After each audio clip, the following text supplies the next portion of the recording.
Oke, assalamualaikum. Balik lagi sama gue, Ilan Alkatiri. Menang dengan angka yang cukup fantastis, 3-0. Menggembirakan, membanggakan di tempat yang bersejarah. Pertama kalinya kita pakai stadion yang milik kita sendiri. Waduh, ini gue banyak yang gue mau curahkan di sini. Ada tentang first impression, gimana suasana di JIS kemarin, terus gimana suasana atmosfernya, suaranya di sana menggema atau sama GBK bagusan mana. Gue akan sedikit-sedikit membahas tentang itu. Terus gue juga mau ada berita, ada banyak banget pemain kita yang dipinjemin sama Persija Jakarta. Terus ada keluhan sedikit juga terkait rumput yang perlu gue bahas. Jadi gue mau bahas mulai ke materinya, tapi sebelumnya gue ngingetin kalian untuk like, yang pasti di like dulu videonya. Terus sama sholat jangan lupa. Gue udah beberapa video lupa ngingetin, tapi kalian justru mengingatkan gue di kolom komentar. Banyak yang baca, banyak yang replay. Alhamdulillah. Tujuan gue supaya kalian berubah menjadi lebih baik. Terus gue mendapatkan amal jariah ketika kalian melaksanakan itu. Karena gue dari dulu punya cita-cita kayak gitu. Kalau misalkan gue bisa sesuatu yang ditonton sama banyak orang, gue pengen menabung amal jariah. Yang salah satu caranya ya mungkin lewat video-video gue ini. Mungkin dari kalian ada yang tiba-tiba terus sholat ketika ngedenger gue ngomong, ya alhamdulillah gue dapat pahalanya juga kebagian. Jadi jangan lupa sholat dulu, setelah itu baru nonton gue lagi. Oke? Dan konten ini yang paling dahsyat, paling luar biasa, paling menggelegar. Konten ini disponsori oleh Alkas Parfum. Nanti gue kasih tahu lo kaget nih. Ini dia. Ini adalah keluaran terbaru gue, si lucu, si imut. Ini varian Bernina namanya. Lo bisa beliin buat istri lo, buat pacar lo juga. Ini untuk perempuan. Selain ini juga gue ada yang untuk unisex ya. Bisa dipakai perempuan, bisa dipakai laki-laki. Namanya Moritz. Ini semua sebenarnya ada nama sejarah-sejarahnya juga tentang nama ini. Nah ini dia kemasannya. Moritz, keren banget. Dan yang terakhir adalah Fresca. Fresca ini adalah keluaran pertama gue. Ini menjadi sejarah untuk gue. Pertama kalinya gue bikin brand parfum. Ya si Fresca ini. Lo kalau mau beli gampang, udah gue siapin di deskripsi link Shopee-nya. Langsung aja kalian ke deskripsi, klik link yang ada di situ, masuk ke Shopee, langsung bisa check out dari sana. Jangan lupa kalau beli, kasih review yang bagus-bagus supaya gue girang. Oke? Alkas Parfum siap mengharumkan nama bangsa. Ya salam. Kelebihan tuh. Oke, yang pertama gue mau cerita tentang JIS. Jadi gue datang pas abis maghrib. Jadi gue makan dulu di restoran deket situ. Jadi gue nungguin maghrib, pas azan gue sholat, langsung gue berangkat ke JIS. Jaraknya dekat, cuma 5 menit sampai 10 menit, gak sampai. Gue pikir dengan nyampenya gue jam 6 di sana, itu masih kosong. Gak taunya Allahu Akbar. Itu penuh dari ujung ke ujung, isinya semua anak-anak Jackmania. Bahkan parkiran pun gue sampai kesulitan gue nyari parkir di situ. Susah banget, lo tau sendiri kalau parkir di JIS, itu di luar ya. Itu diketok, harganya mahal, setengah mampus itu mahalnya. Jadi gue agak nyari yang ke dalam, bukan nyari murahnya, tapi nyari yang amannya gitu. Jadi ada satu orang yang nyiapin kayak gudangnya dia, dibikin parkiran. Walaupun harganya ternyata lebih mahal daripada di pinggir jalan, tapi lebih aman aja. Jadi gue pilih itu. Dan selama gue turun dari mobil sampai gue ke dalam, itu isinya manusia. Lautan manusia anak Jackmania. Gue merinding, gue bikin vlognya juga. Jadi kalau yang belum nonton vlognya, video sebelum ini udah gue upload. Ada vlognya gue full banget, gue kasih lihat detail di situ. Memang ternyata banyak yang komen sampah berserakan di mana-mana. Sampah berserakan karena ada satu kejadian yang unik. Jadi Persija itu kita beli tiket, kita masuk ke dalam, itu kita dikasih roti sama dia. Nah roti ini cukup membantu sih, itu buat ngeganjel kita, jadi kita tambah semangat di tribunnya. Memang itu cerdas lah. Tapi memang sayang aja si plastik bekas rotinya itu jarang tempat sampah, makanya agak berserakan di mana-mana. Si plastiknya harusnya sih jangan sampai kayak gitu, harusnya ada tempat sampah, buang ke situ. Jadi kesian juga si panitianya udah ngasih kita roti, ya kita malah ngebala, jadi kesian juga dia. Tapi itu terobosan maut. Gue ngelihat anak-anak Jackmania di tribun mukanya pada seger-seger, biasanya lesu-lesu, lapar mungkin belum makan, dikasih roti, seger. Dia lompat-lompatan 90 menit. Tapi alhamdulillah masuk eranya gue ke dalam stadion, itu gue udah beberapa kali masuk ke situ, nonton ke situ beberapa kali, friendly match Persija juga, Piala Dunia Junior U17 berapa ya? Waktu itu gue udah nonton juga. Tapi kalau yang namanya liga resmi, Persija pertandingan pertama bermain di Jakarta di kandang sendiri itu rasanya beda banget. Rasanya menggembirakan. Jadi gue pelajaran buat gue akan datang lebih cepat lagi nanti dari sebelum waktunya kemarin karena milih kursinya supaya lebih nyaman. Tapi gue juga kemarin dapat yang agak-agak nyaman, lumayan lah. Cuman agak atas aja gue duduknya. Atmosfernya seru walaupun agak sedikit nggak serame biasanya.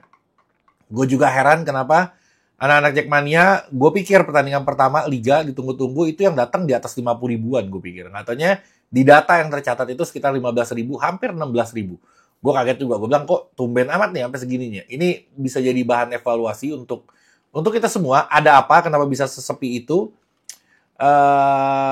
Apa karena kemahalan bisa jadi atau karena pertandingannya lawan Barito dianggap nggak penting bisa jadi juga. Tapi kemungkinan pertama adalah kayaknya harga tiketnya agak tinggi. Wajar karena kita bermain di Stadion Jis, tentu harga sewanya juga nggak murah, mahal. Ya kalau kita mau ngebantu klub ya walaupun mahal kita tetap harus beli. Mungkin ada orang yang berbeda-beda kemampuannya. Mungkin ada yang bisa beli, ada yang nggak bisa beli, ada yang lebih milih nobar, ada yang lebih milih nonton di rumah. Yaitu hak masing-masing. Dan yang di rumah, yang di stadion, dimanapun, kalian tetap supporter. Jangan saling mengucilkan satu sama lain gitu. Jadi, keduanya, dimanapun kalian berada, ya kalian tetap Jackmania, kalian tetap supporter Persija. Gitu. Oke? Kenapa gue bilang 15.000 sedikit? Karena biasanya kita lebih banyak dari itu. Bukan berarti dikit. Terus, karena kan yang sebelah bilang katanya lebih banyak gacoan. Itu rada-rada juga dia ngomong itu. Padahal itu banyak. Dengan harga segitu, dengan kapasitas 80.000, terlihat kursi banyak yang kosong, ya wajar-wajar aja. 80.000 kapasitasnya. Tapi kalau dari mata gue yang lihat, kayaknya sih nggak mungkin 15.000. Soalnya hampir penuh di bawah itu. Nggak tahu. Kita berbicara berdasarkan data aja. Kalau data bilang 15.000, ya udah. Biarin aja 15.000. Oke. Mulai pertandingan, jantung kita berdetak-detak, akhirnya gue nggak akan detail ngebahas analisa ini, tapi gue mau cuman kunci-kuncinya aja. Ada Gustavo, main gacor banget, luar biasa. Ini orang, memang dia jago dari musim kemarin, sayang aja nasib dia cedera. Dia di Arema, kalau dia nggak cedera, dia bisa top skor Liga Indonesia sebenarnya. Sayang dia cedera, masuk ke Persija sekali main terus cedera, ya nasib aja. Di musim ini dia membuktikan, pertandingan pertama dia bisa hat-trick, gol pertama di menit ke-11, gol kedua di menit ke-71, itu lewat gol penalti. Sialan wasitnya, sempat nggak mau ngecek VAR, kaget gue. Untung aja anak-anak Jackmania itu deket sampai ke lapangan. Mungkin wasitnya kaget dengerin teriakan kita, akhirnya dia ngecek VAR gitu. Tadinya dia nggak mau, dia bilang udah, langsung ke corner. Berkali-kali Rico Simanjuntak sampai nyamperin lagi, dia tetap kekeh nggak mau untuk ngecek VAR. Gue heran juga kenapa sampai nggak mau gitu. Akhirnya karena tekanan itu mungkin akhirnya dia ngecek VAR dan benar terbukti handball yang akhirnya kita dapat penalti. Rizky Ridho menyerahkan bolanya ke Gustavo dan Gustavo mengeksekusinya dengan ya salam cantik luar biasa. Itu menit ke-71. Langsung main lagi. Di menit ke-81 Gustavo mencetak hat-tricknya dengan tendangan yang cukup akurat. Dan yang terakhir, ya ini dia. 1-1. Disisir dari sebelah kiri. Itu sih kalau gue bilang ya, 99,9% harusnya gol. Marco Super Simic nendang, dia flashing. Langsung bolanya ke awang-awang. Sebelumnya kalau lo nonton TV lo nggak akan tahu. Tapi pas lagi pertandingan break di babak ke-1, itu dia nendang sampai 3 kali di posisi yang sama dengan tendangan yang sama, itu hasilnya out. Oke? Beres dia main di babak kedua dia masuk, posisinya sama juga, lagi serangan balik dia tendang dari situ, out juga. Jadi latihan yang dia jalankan diterapkan. Sayang yang latihannya nggak masuk. Jadi pas dia mau ngegolin karena latihannya nggak masuk, jadi nggak masuk. Gue ngelihat anak-anak Jackmania di sekitar gue banyak yang ketawain gitu. Maksudnya ketika ada serangan balik pun JK kita udah nggak berharap itu bakal jadi gol gitu. Kita udah 3 juga kan golnya. Kita kayak ngelihat, waduh nih gol kagak nih. Ayo Simic, gol kagak nih, begitu dia tendang, bola jauh. Lagi bau, istilahnya tendangan dia lagi bau. Kalau bau, waduh, masuk lagi nih. Harus pakai parfum. Alkas parfum mengharumkan bangsa dan negara. Oke, akhirnya Simic ngaco tendangannya. Udah, Witan juga ada one on one, tapi ya itu bola yang wajar. banyak peluang. Gue ngeliat dari Rizky Ridho juga oke, mainnya stabil banget. Lini pertahanan kita gila-gilaan, luar biasa bagus banget. Tambah ntar ada Carlos Eduardo, itu bakal fenomenal. Jadi gue yakin kalau musim ini kita akan sedikit kegolan. Kita pernah di zaman Thomas Doll di musim pertamanya, itu kita paling sedikit kegolan selama satu musim di Liga Indonesia. Kali ini gue yakin kita akan sedikit kegolannya dan banyak ngegolin karena Gustavo Almeida gacor, lini depan kita, tengah kita bagus. Lo perhatiin, sebenarnya skuad Persija Jakarta ini itu padat banget, dalam banget, bagus. Hanya cadangannya aja yang terlalu jomplang sama pemain intinya. Jadi pemain intinya udah bagus banget, cadangannya yang agak repot. Cadangannya nggak bisa melapisi yang ada di tim utama. Kalau tim utamanya, lo hitung satu-satu dari ujung ke ujung, gue nggak akan ngejabarin di sini. Tapi emang itu mainnya, pemainnya dari segi materi itu oke-oke semua lah. Cukup lah untuk di Liga Indonesia, oke? Dari gaya permainan gue ngeliat beda banget. Gue ngeliat Thomas Doll memperhatikan itu, gue ngeliat Carlos Peña sangat amat jauh berbeda gitu. Bukan berarti yang jelek, yang bagus yang mana?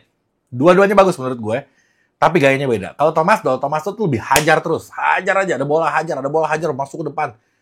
Sedikit teknisnya, dan sedikit improvisasi di lapangannya ketika menjalankan pertandingan. Kalau Carlos Peña ini lebih ke teknik dia.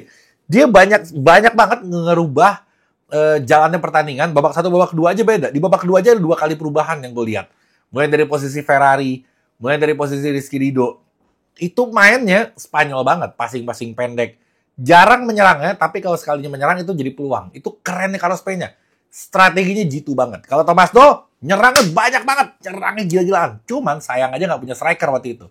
Jadi nggak gol-gol. Kalau zaman Thomas Doll punya striker, itu gol kita bakal banyak banget. Cuman sayang aja waktu itu Thomas Doll nasib. Dia nggak punya striker yang kayak si Gustavo Almeida ini. Seandainya ada, itu lebih gila lagi bakal. Oke? Rumputnya, Jis. Gue kalau ngeliat langsung dari stadion, gue ngeliat kayaknya oke-oke aja gitu. Rata, rumputnya bagus gitu, hijau. Tapi ternyata pas gue balik ke rumah, gue ngeliat highlightnya, rumputnya parah ya, cukup parah gitu. Maksud gue, kenapa lu kesulitan amat sih untuk pengelola, mau di JIS, mau di GBK, dimanapun, kok lu ngurus rumput tuh repot banget gitu. Heran gue. Di Eropa, hancur kayak konser rumputnya itu bisa rapat lagi deh, bisa rapi lagi dalam hitungan minggu, nggak sampai bulan-bulan. Sedangkan ini GBK lagi direnov, harus nunggu 3-4 bulan baru rumputnya bisa dipakai.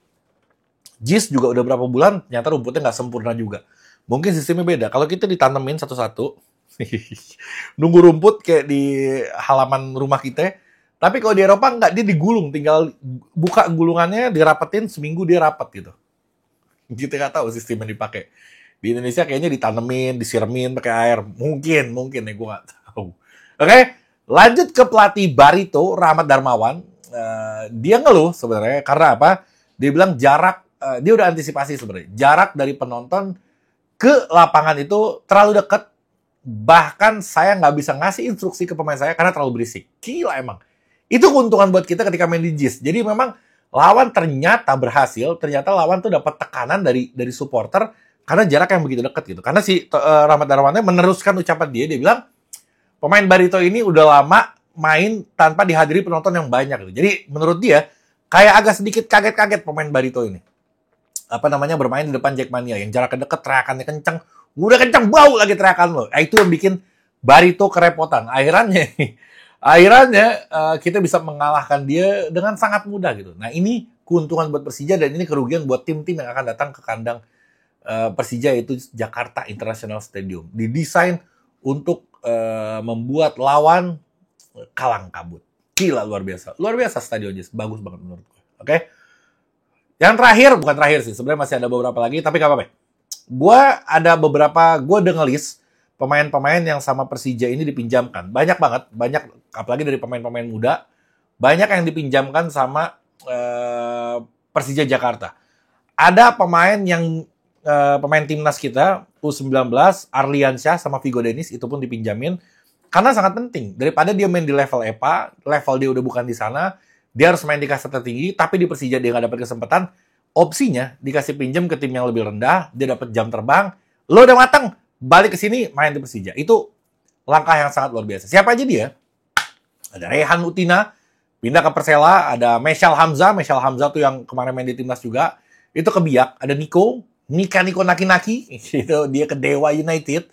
Ada Reza Aditya ke Persiku, Jehan juga, Jehan Palevi ke Persiku juga.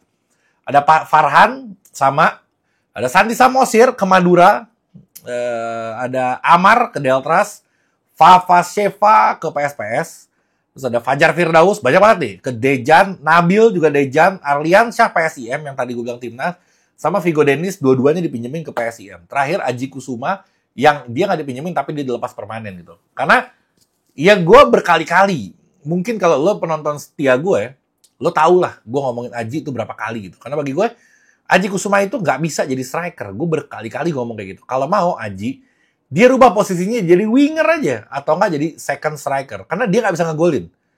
Gue bukan yang nggak gimana ya. Gue nggak ada permasalahan sama dia. Tapi lo main 2 tahun atau 3 tahun di Persija, lo nyetak gol sebagai striker nggak nyampe 5. Ih kacau banget buat gue. Kita nggak bisa pertahanin dia. Lo mau nggak? Lo punya klub, lo punya striker, lo bayar dia bermain 3 tahun, 2 tahun lah anggap, tapi cuman nyetak 5 gol gitu. Nggak sampai itu pun. Ya itu nggak cocok berarti di Persija. Karena levelnya Persija lo harusnya udah banyak. Sekarang Gustavo Almeida aja. 1 pertandingan udah 3 gol gitu. 1 pertandingan 3 gol. Kalau 2 pertandingan di hat-trick lagi berarti udah 6 gol. Nah ini 2 tahun. Jadi memang belum pantas dia di Persija Jakarta levelnya gitu. Nah kalau dia mau ada opsi, dia kan larinya kencang, dribblingnya bagus, crossingnya bagus banget. Ya kenapa nggak lo pilih posisi winger aja gitu ketika lo nggak tajam untuk cetak gol. Gue menyarankan itu berkali-kali, tapi dia tetap nggak ngedengeran mungkin. Gue bahkan ketemu dia, gue pengen ngomong, cuman gue nggak sempat ngomong aja. Gue ketemu dia beberapa kali, cuman nggak gue omongin aja. Harusnya dia di posisi itu kalau menurut gue gitu. Mungkin dia lebih tahu karena dia kan pemainnya.